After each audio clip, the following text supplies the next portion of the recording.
Hello from Patina, Meadow. I'm Leila and welcome to the Pottery. Usually when you see me, I'm out in the bloomery gardening, but another thing I absolutely love to do is I love to do pottery, and this is where I do that. So I thought it would be fun to give you a little look around so you get a feel of the space. But if you want to come experience it in person, you can come take a pottery class with me and sit at one of these wheels that I have behind me. We do one every Friday, and it has quickly become one of my favorite things to do. So you can go ahead and sign up for one of those in the link down below. Without further ado, let me give you a quick look around. First things first, we have our wheels. These are Nidec Shimpo wheels. We have 7. The dirtiest one is mine, and then 6 others for when students are here. And then I sit on this little wheelie chair and I wheel around and help everybody. I've only fallen over a handful of times. And then I have a little whiteboard that I've put up just to help guide people as they move through the process, because it may seem like throwing is easy when you watch somebody who's done it for a long time. I know that's how I felt before I ever did pottery. When you sit down and actually try it for yourself, it can be a bit overwhelming. So having this whiteboard, I find, is very helpful to people. And so I have that up there. I have some flowers from the bloomery that I grew outside. These are Canterbury bells, in case you're wondering. If you saw one of our last videos, my parents did a tour of the shed. This is the window they were talking about. Then they said it looked into the pottery. So you're sort of getting more of a feel for the space here. Students throw all of their pieces here, and then once they're all done, I slice them off the wheel and I grab one of these vintage wear boards. We got these in Round Top, Texas. I absolutely love them because they're really cool looking. Wood is a really great material to dry pottery out on. So I have a bunch of these that I use, and then I put them on these shelves. These are some pieces that have been thrown that are just drying out a little bit. I cover them in painter's plastic. Painter's plastic has been the absolute best material I've found for covering pottery to keep it wet, but still allow it to dry out enough so that it gets to be a nice workable texture to trim whenever I'm ready to do that. So painter's plastic, big fan. I have some different student pieces. They've done such a great job. I'm very proud of my students. It's really fun to be able to teach people something that I love so much. It's such an honor and a privilege. So if you've come to a class, thank you for coming. I also have started to do little hand building classes for kids who are a little bit too young to use the wheel, and we made birdhouses. So these are little birdhouses that they painted. Most precious girls ever. We had such a good time. So these are getting ready to go in the kiln any day now. My shelves are pretty much full, and once they reach this stage, they go into our kiln room, which I will show you in a little bit. And then I have a few of my pieces. When I find the time, I love to throw for myself. So I've been working on a collection of things that I bring to the store. These are my berry bowls. I love berry bowls. I think they're really precious, and I've been working on doing some different detailing on them. So these are nice little braided handles that I've done, and I have 8 of these. It's been really interesting to sort of lean into more production pottery. For the most part, I've only ever done one-of-a-kind vases, but recently with Patina Home and Garden and Leapers and my mom wanting me to stock some stuff on the shelves and me wanting to too, I've had a good time sort of just pumping out pieces. It's really fun to try and get a style. I have a little cart that I use to wheel the stuff around. So once these are ready to go in the kiln, once they dry out a little bit more, I'll put them all on here and off they'll go. Not to the outside, they'll go into the room around the corner, but I don't want to get too far ahead of myself. Underneath here is actually a washer dryer, which is very nice. It's just hidden under this cabinet. And then I have a bunch of different books that I have. This is a small sliver of my library that I have here at the farm. The rest are at my house.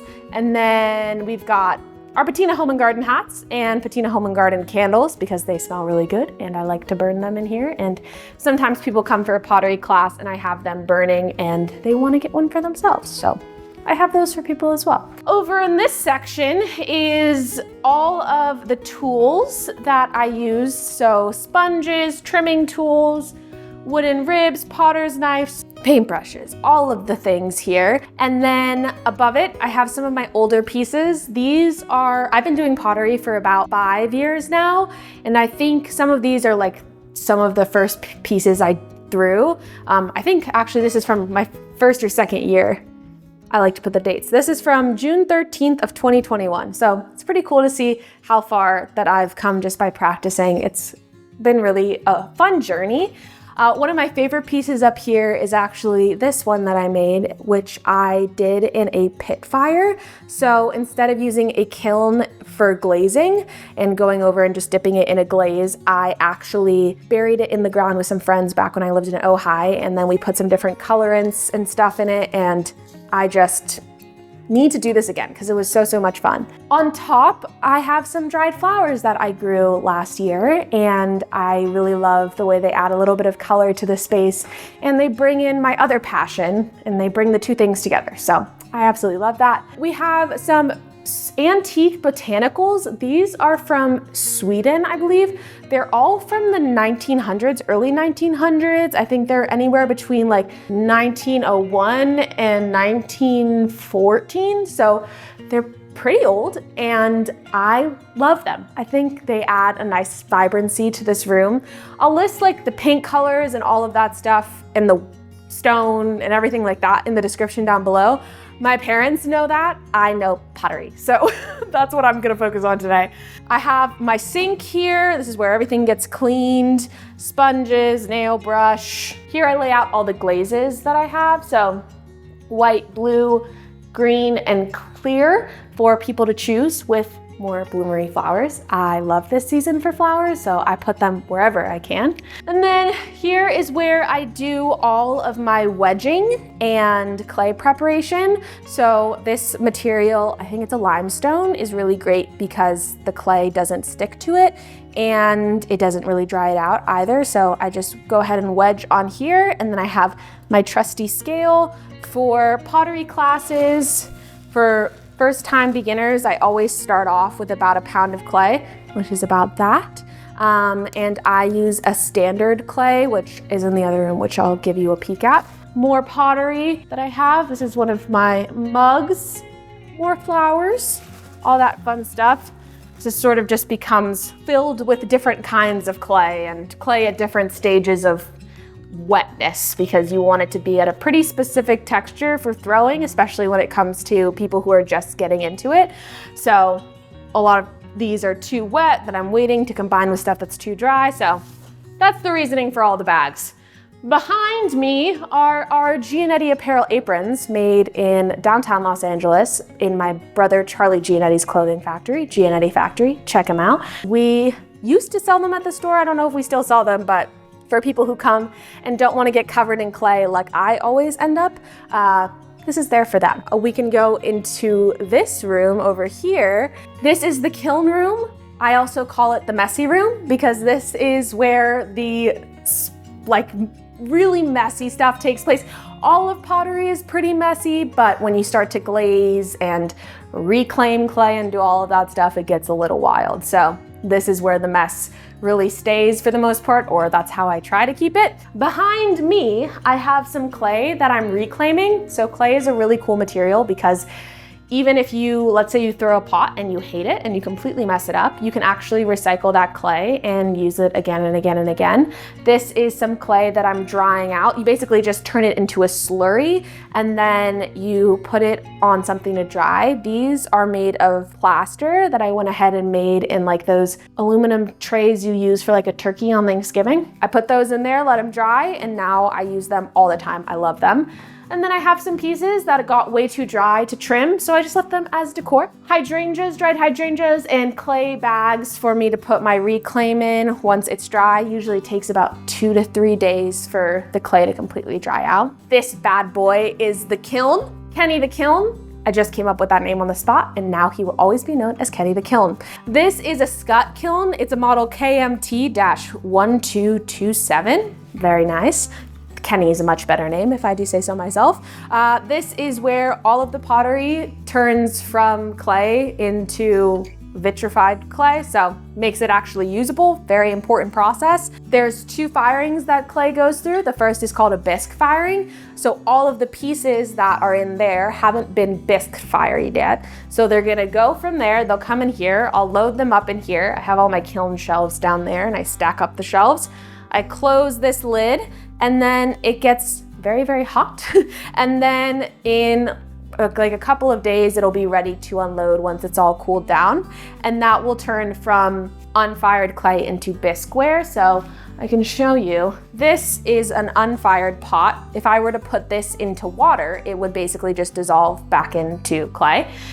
But this is a bisque fire pot. So these are 2 different clay bodies, so it's not the best example, but if I were to put this into water, it would soak up the water still. It's still porous, but it wouldn't turn back into mush. This is what we want our clay to be at when we glaze, because glaze is the next step of the process. So when I'm ready to glaze, I have all of my glazes down here in 5-gallon containers. I mix my own glazes from a mix from Mid-South Ceramics, which is a local ceramic shop here in Nashville. They're awesome. I love them so much.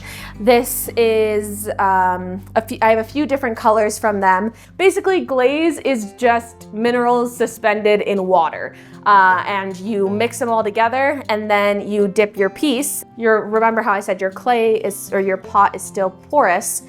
The water will go ahead and sink into your clay and it'll leave the minerals on the outside and then it'll dry and you'll be ready to fire it. So think of glaze less like paint and more like glass, because it has silica in it and a bunch of different things and colorants and different materials that make it work the way it does. I have 5 glazes. I have blue, white, clear, and green, and that's what I stick with for right now, just because glazes are a whole thing. I hope one day to learn how to mix my own glazes with my own minerals and things like that. But for now, I get by with a little help from my friends. Okay, so these are all my bisqued pieces. All my glazes are down here, and this is how the glazes come to me. This is 5 pounds, so this is not enough for a 5-gallon bucket. Usually I have to get 25 pounds of dry glaze to do that, but mix this with water, but it's not that easy. You then have to go in and use a sieve to get rid of the chunks. So I have a sieve here, and then you have to test the specific gravity of the glaze, which basically tests how much glaze there is versus water by using a gradulated cylinder and a scale. It seems a lot more scary than it actually is. These are little kiln posts that my shelves go on. So depending on the height of my work, I can use different height. And then once they're bisqued and they get glazed, the glaze looks like this, and this is a clear glaze. So once this is fired, it actually will look clear. And then I have plates that I'm making for my brother, Charlie and Abigail. I swear your plates are coming. These are them. These are in a nice blue color. And then up here, I just have random tools and stuff. These are water buckets. I like to make sure that I let some of the clay sink to the bottom before I recycle before I empty my water buckets, because although I have clay traps in all of my sinks, I can recycle this clay by putting it into my bucket of doom. This is some slip this is what I used to put onto my plaster bats. So this dries back into clay. Another sink, because in a pottery studio, things always need to be cleaned. So that's what this is. And then I have a drill that I use to mix all my glazes. The other thing that is a very good mixing tool for glaze is a toilet brush. And I also use this to clean things. It's called a glecko trap. That's what you use to catch the clay before it goes into your septic tank or down your lines or anything like that. You don't want that happening because it can clog your lines. So if you're working with clay, make sure you have something like that, or you don't put any of your clay down your sink, put it into a trash can with like contractors, like garbage bag that's really heavy duty, and get rid of it. Then I think that's basically it. The only other thing in here is my desk. Dried flowers on top, because I have so many dried flowers. They make me happy. And then these are all of the seeds that I have. I'm a bit of a seed hoarder. So this is most of the seeds. I keep them all up here, and then I'm a little bit of a soil science nerd, and I love to look at soil under a microscope. So I have my soil microscope here that I'll do, and then I have some soil samples that I was looking at, and all of my test tubes and pipettes and all of the stuff that I like to use to look at soil microbes, which is very fun and interesting. And that's the pottery. Thank you so much for joining me on a little tour. I hope you enjoyed looking around. Like I said, if you want to come experience it in person, you can come and take a class with me. The link for that is in the description down below, and any details for anything that I mentioned will also be down there for you to take a gander at. But I think that covers it. Thank you so much for watching. I had such a wonderful time showing you around, and I hope you have a beautiful day. Goodbye from Patina Meadow.